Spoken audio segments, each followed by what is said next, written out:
There is an industrial estate on the edge of Dunmurry, 6 miles southwest of Belfast, where 20 small businesses now operate out of buildings that were designed, in 1978, to produce 30,000 sports cars a year.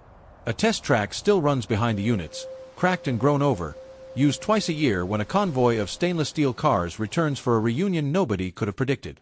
The site is called the Twinbrook Industrial Estate now. For 4 years it was called something else. The sign is gone. The name is not. John Zachary DeLorean did not need to build this factory.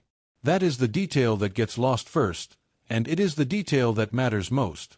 By 1973, DeLorean was the youngest division head in the history of General Motors, running Chevrolet at 48 years old, with a salary that put him among the highest-paid executives in the American auto industry. He had already put his name on the car that arguably invented the muscle car category. The Pontiac GTO, engineered under his direction in 1964, a package that took a mid-sized Tempest and dropped a 389 cubic inch V8 into it against GM's own internal size rules. He married a supermodel. He wore his hair a little too long for a GM boardroom, dated a string of famous women, and appeared on magazine covers as the executive who proved Detroit could still be cool. Then, in 1973, he walked away. He told colleagues he wanted to build one car, under his own name, that would do something no car had ever done: survive a crash without killing the person inside it, without sacrificing anything of what made a sports car desirable. He called it, in his own language, an ethical sports car. In 1975, in Detroit, Michigan, he incorporated the DeLorean Motor Company. He was 50 years old, and he had bet a career most engineers would have killed for on a stainless steel gamble that did not yet have a factory, a country, or a customer. This is where the story usually gets told wrong. The popular version says DeLorean chose Belfast. The truer version is that Belfast's economic desperation chose DeLorean. By the mid-1970s, Northern Ireland was in the middle of the Troubles, sectarian violence between Republican and Loyalist paramilitaries that had already killed thousands and gutted the region's manufacturing base. Belfast's once dominant textile industry had shrunk by roughly 2/3 in 25 years. Unemployment in some neighborhoods sat above 30%. The British government, under a Labour administration desperate to prove that industry could still rise out of a war zone, was prepared to write checks that no rational lender would sign.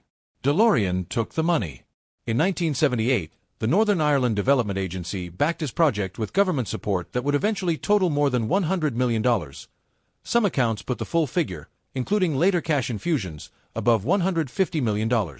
In exchange, DeLorean agreed to build a 6-building, 660,000-square-foot manufacturing plant at Dunmurry, on a site straddling the boundary between Catholic Twinbrook and Protestant Dunmurry, with separate entrances built into the design not for religious segregation but, officials insisted, for simple geographic convenience. Construction began in October 1978. Architect Gerald Mooney designed it. Contractors Farrens, McLaughlin and Harvey built the whole thing in 16 months. It was, by any engineering standard, an extraordinary achievement. It was also, from the day the first shovel hit the ground, a company built on a foundation of political survival rather than commercial certainty. The jobs mattered to a government more than the car mattered to a market.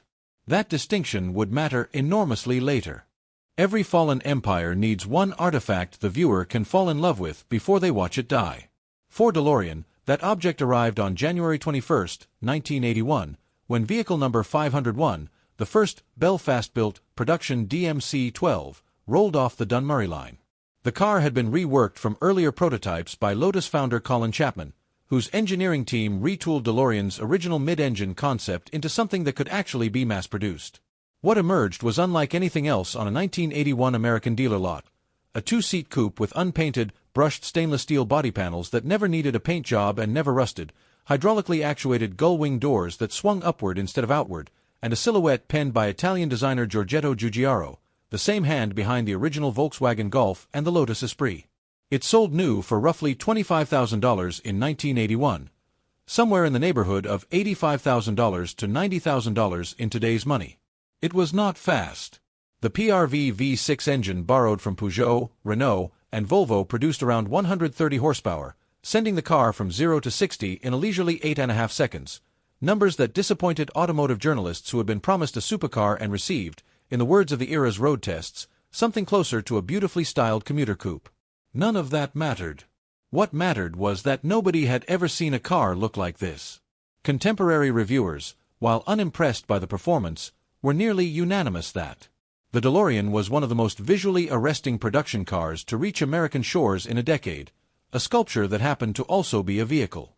By the end of 1981, the Dunmurry plant had built roughly 7,500 of them. The company had sold about 3,000. That gap, cars built minus cars sold, is the whole story in miniature. Write it down. It comes back. What happened next was the event that every investor, every dealer, and every one of the 2,500 workers on the Dunmurry line had privately feared for 3 years. And it arrived exactly as they had feared it would, not as a single catastrophe, but as 3 catastrophes stacked on top of each other in the same 18-month window. The first was quality. Workers on the line were, in large numbers, first-time factory employees.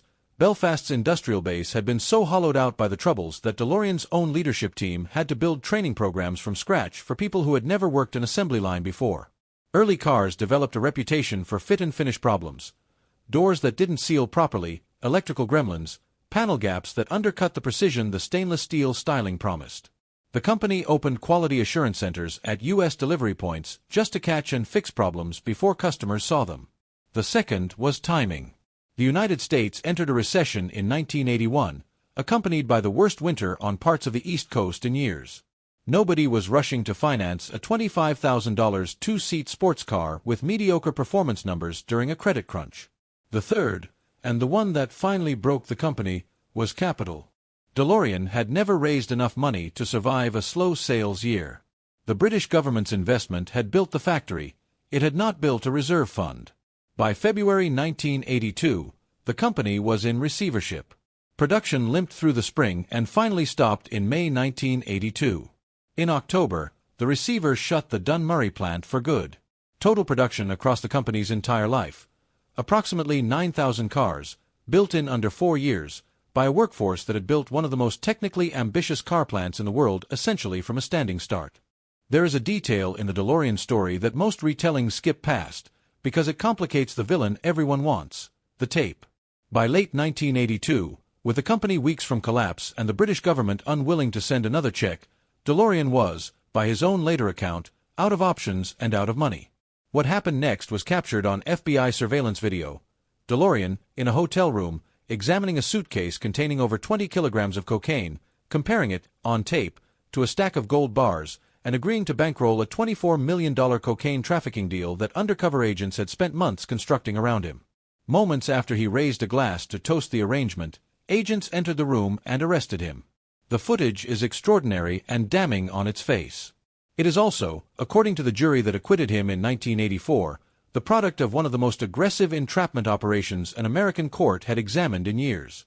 DeLorean's defense argued, and the jury agreed, that federal agents had manufactured the opportunity, supplied the introductions, and pressured a desperate man who had never trafficked narcotics in his life into a scheme engineered from the government's side of the table. He walked out of that courtroom a free man. He never rebuilt the company, and he never fully rebuilt his reputation either. In the public imagination, verdict or no verdict, the tape became the epitaph. This is the villain the audience wants, and it is not entirely wrong to hand it to them. But the more complete villain is quieter and less cinematic, a company launched with no financial cushion, propped up by government money chasing political outcomes rather than market ones, selling a car whose build quality couldn't yet match its ambition, into a recession nobody had priced in. The cocaine sting didn't kill DeLorean Motor Company. The company was already in receivership 8 months before the hotel room tape was ever shot. What the arrest killed was any chance of a second act, any investor, anywhere, ever again writing a check with John DeLorean's name on the proposal. The formal liquidation moved with the flat, bureaucratic speed that always follows a spectacular collapse.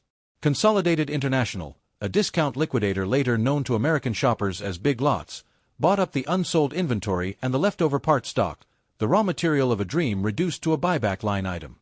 The DeLorean name and its trademarks would drift through several owners over the following decade, disconnected from anything resembling the original engineering team, until a Liverpool-born mechanic named Stephen Wynn founded a new, legally unrelated company in Humble, Texas, in 1995, built entirely around keeping old DMC-12s running for the people who already owned them.